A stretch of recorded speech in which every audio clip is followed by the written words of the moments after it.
గృద్రసి వాతము అంటే సయాటికా సమస్యతో బాధపడుతూ ఉన్నారా?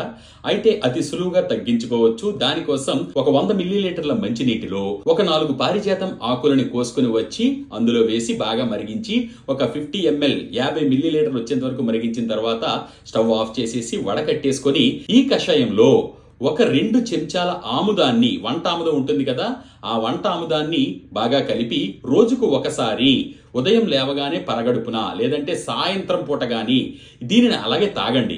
తాగిన తర్వాత మీకు 2-3 విరోచనాలు కూడా అయ్యే అవకాశం ఉంటుంది. ఏమాత్రం భయపడాల్సిన పని ఉండదు.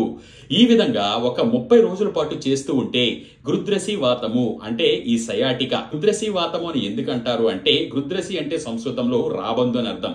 ఎవరైతే ఈ సయాటికా సమస్యతో బాధపడుతూ ఉంటారో వారి నడక కూడా రాబందులాగే ఉంటుంది అని పెద్దలు దానికి పేరు నిర్ణయించారు. అయితే వెన్నుపూసలో ఉండే 33 పూసలలో కూడా మధ్య భాగంలో ఉండేటువంటి 2 పూసల మధ్యన ఒక నరం ఇరుక్కొని మీరు ఏ పని చేసినా కూడా అది మధ్యలో నొక్కుకోవడం వలన అది అరిపాదం వరకు, కాలి వేలి వరకు కూడా ఉంటున్న నరం కాబట్టి ఇలా నొక్కిన ప్రతిసారి మీకు ఏదైనా ఒక పట్టకారుతో పట్టి లాగినంత భయంకరమైన నొప్పిని అనుభవిస్తూ ఉంటారు.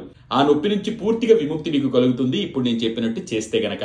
మరి దీని గురించి పూర్తి వివరాలు, దీనికి సంబంధించిన ప్రకృతి సిద్ధమైనటువంటి పరిష్కారాల కోసం అయితే మాత్రం ఇక్కడ ఇచ్చిన ఈ నంబర్లకి సంప్రదించగలరు.